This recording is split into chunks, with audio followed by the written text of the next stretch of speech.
इस देश में अपर कास्ट आबादी 9% है तो आप नकार नहीं सकते हैं, क्योंकि कोई आंकड़ा नहीं है, कोई आंकड़ा नहीं है। पूरे भारत में आबादी अगर 10% है तो 10% का ईडब्ल्यूएस का रिजर्वेशन है, उनका 100% रिजर्वेशन है। अगर 15% भी मान लीजिए तो 66% का रिजर्वेशन है, जो भारत में किसी भी तबके के लिए सबसे ज़्यादा है।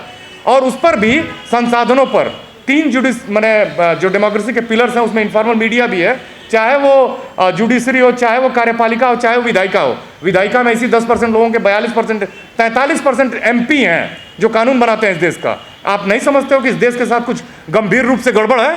आपको नहीं लगता है कि इस देश के साथ बहुत बड़ी समस्या है? आप कह दो कि विश्वगुरु का नारा उछाल दो। इतना उत्पीड़न है कि ओबीसी तो ऐसा समाज है जिसकी कोई पूछने वाला नहीं है।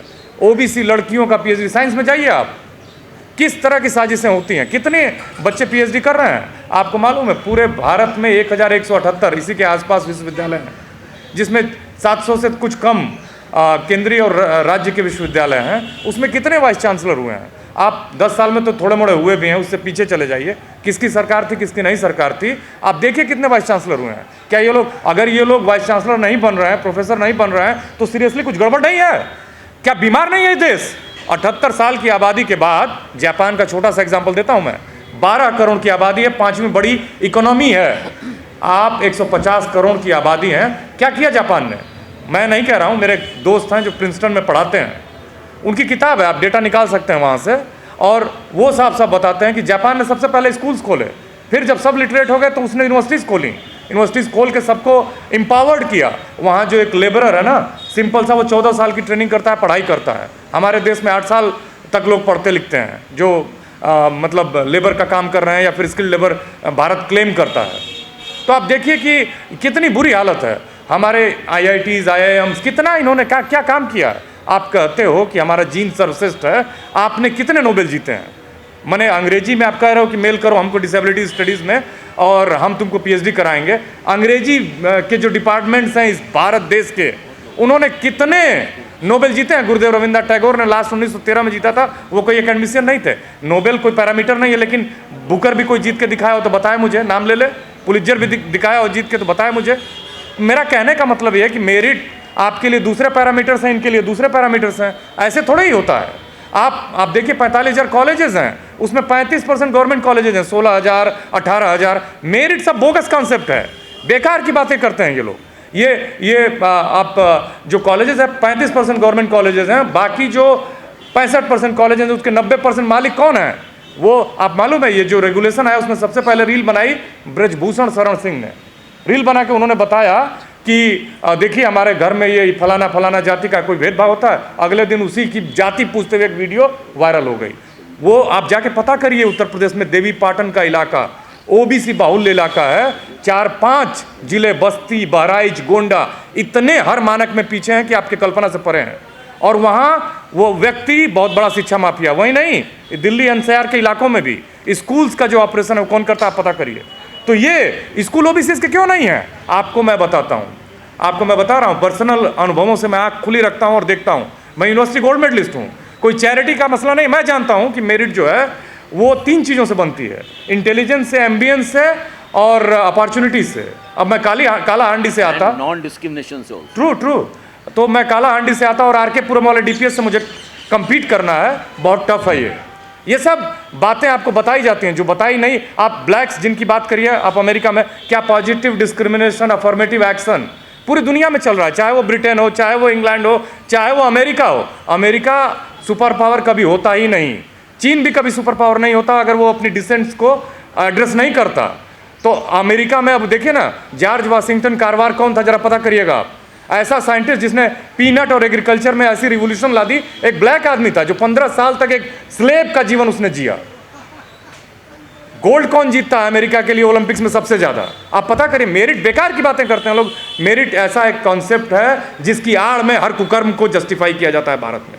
साथियों, मेरा यही कहना है कि इन 65% जो 90% मालिक हैं, तमाम तरह की चीज़ें, आप विश्वविद्यालयों में ओबीसी की जो स्थिति आप देख लीजिए, ओबीसी चारों स्ट्रक्चर में गायब है। विश्वविद्यालयों में 4% प्रोफेसर हैं, कोई डेटा नहीं है। कितने विद्यार्थी पढ़ते हैं इस देश में?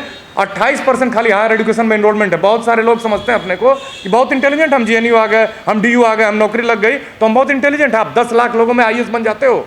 मैं 150 करोड़ की आबादी है, 90 करोड़ की आबादी ओबीसी की है।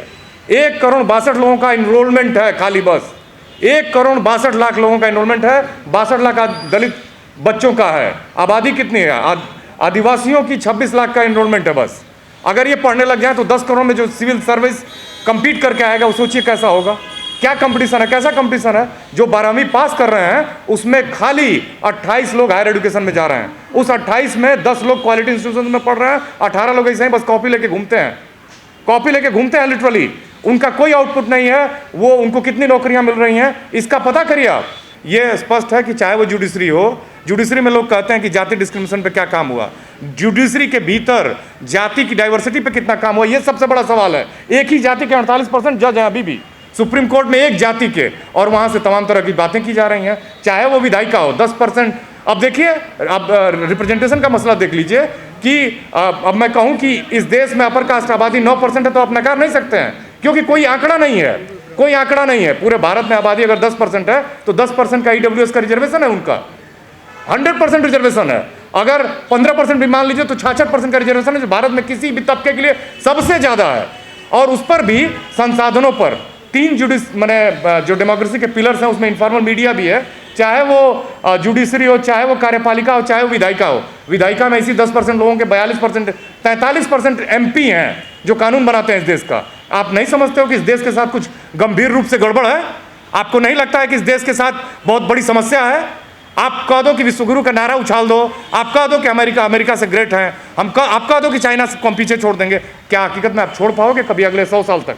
मुझे तो नहीं लगता है। अगर आपके पास कोई तर्क है तो आप मुझसे संपर्क कर सकते हैं, लेकिन ध्यान रखिए कि ओबीसी के लोग हल्का फुल्का ही जागे हैं, लेकिन जागे हैं, और उनके जागने से ही इस देश में परिवर्तन होगा। ओबीसी के लोगों को अपने सम्मान का संघर्ष, अपने सम्मान की बात सामने आके करना होगा, डरना बंद करना होगा।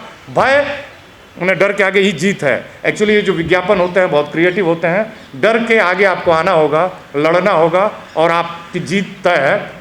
बस ओबीसी का इंक्लूजन है इस रेगुलेशन में, और उसका विरोध हो रहा है।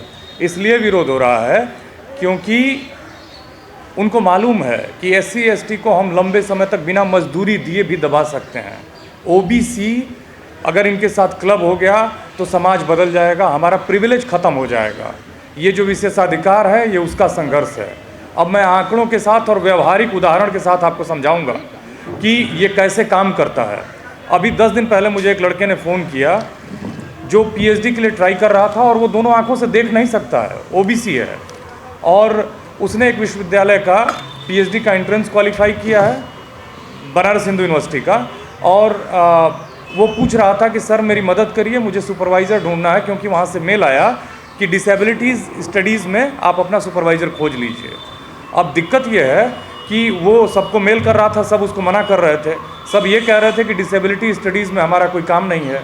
अब वो लड़का, स्वाभाविक है क्योंकि डिसेबिलिटी स्टडीज़ एक नई स्टडी की एरिया है। अच्छा, विश्वविद्यालयों में आप कहोगे कि स्पेशलाइजेशन के आधार पर हम रिसर्च स्कॉलर अपॉइंट करेंगे, हम लेंगे, हार्वर्ड और मानक रखोगे आप हार्वर्ड और ऑक्सफोर्ड का, और काम करोगे दूसरी तरह से, अब उसको सुपरवाइजर नहीं मिलेगा, उसकी पीएचडी में एडमिशन नहीं होगा। दूसरा एग्जाम्पल मैं आपको बताता हूँ, मेरा खुद का रिसर्च स्कॉलर, मैं दिल्ली विश्वविद्यालय पर से लियन पे था और केंद्रीय विश्वविद्यालय झारखंड में पढ़ा रहा था। मेरा जो पहला रिसर्च स्कॉलर था उसने पीएचडी कंप्लीट कर ली थी, और उसको वो पीएचडी जमा करनी थी। मैंने उस यूनिवर्सिटी को छोड़ा नहीं था। 15 जुलाई 2015 को मैंने उस विश्वविद्यालय से को छोड़ा और फिर वापस अपने इंस्टीट्यूट को ज्वाइन किया। उससे पहले मैंने अपने एक्टिंग वीसी, मेरे पिछले वीसी का कार्यकाल खत्म हो चुका था और वहाँ एक्टिंग वीसी थे, और उनको मैंने लिखा, लेटर लिखा, लड़के ने भी लिखा कि मेरी पीएचडी कंप्लीट हो गई है, मैं इसे सबमिट करना चाहता हूँ। वहाँ की उस समय की हेड और तमाम डिपार्टमेंट के लोगों ने, वाइस चांसलर ने भी उसकी पीएचडी पे कोई क्लियर डायरेक्टिव नहीं दिया, हेड ने जमा नहीं होने दिया। हेड आप जानते हो उसी वर्चस्ववादी जाति से आती थी, उसका पीएचडी नहीं जमा हुआ, शेड्यूल कास्ट जाति का लड़का था। बाद में उसको कोर्ट जाना पड़ा, वो आया मेरे पास, मैं यहाँ था, कोर्ट गया। कोर्ट जाने के बाद 2 साल तक मामला चलता रहा। सुपरवाइज़र मैं ओबीसी था, उसका जो वकील था वहाँ से एक लोकल कोर्ट का जज था, और बाद में प्रैक्टिस करता था सोरेन, और तीनों आदमी हम मिलकर, दिल्ली से हमारे एक और साथी थे तमिलनाडु के जो ओबीसी हैं, वो उन्होंने भी मदद की। इन सभी ने फ़ी नहीं ली उसकी। तब वो कोर्ट गया, लड़ता रहा। अंत में जब मामला ये आया कि वो जीत जाएगा तो विश्वविद्यालय उससे 2-3 दिन पहले उसने समझौता कर लिया। विश्वविद्यालय ने उसकी पीएचडी जमा की होने दी, और क्योंकि जो बाद में वीसी आए वो थोड़े बेहतर आदमी थे और वो सिंपैथेटिक थे इस मामले पे, उन्होंने समझौता कर लिया, पीएचडी जमा हुई, अवार्ड हुई। लड़का आज उत्तर प्रदेश के एक कॉलेज में परमानेंट नौकरी कर रहा है, प्रमोट भी हो गया, आगे भी जा रहा है। जाति का चमार था, सुपरवाइज़र अहिर, और वकील जो था वो सोरेन आदिवासी। ये स्थिति थी कि आपको पीएचडी अगर बिना कोर्ट जाए आप नहीं करवा पा रहे हैं तो आप क्या कर लोगे? कैसे इतने कितने बच्चे मैंने कोर्ट जा पाते हैं, फीस दे पाते हैं, कितना लड़ पाते हैं? आप नहीं समझते हो जो डिपार्टमेंट्स होते हैं ना, उसमें जो ज़्यादातर कब्जा है इन्हीं लोगों का है। तो दिक्कत ये होती है कि उस स्पेस में उसकी आवाज़ उठाना, वो बहुत उनके, एक तो वो झूठ मूठ की अपनी एकेडमिक नॉलेज से उनको आतंकित करके रखते हैं, ऐसा माहौल बना के रखते हैं कि बच्चा आपके सामने आ ही नहीं पाता है। झूठ मूठ का, जो भी नॉलेजेबल आदमी नहीं है वो झूठ मूठ का माहौल बनाता है। जो नॉलेज रखेगा वो डेमोक्रेटिक होगा। आप वेस्ट की यूनिवर्सिटीज़ को देख लीजिए,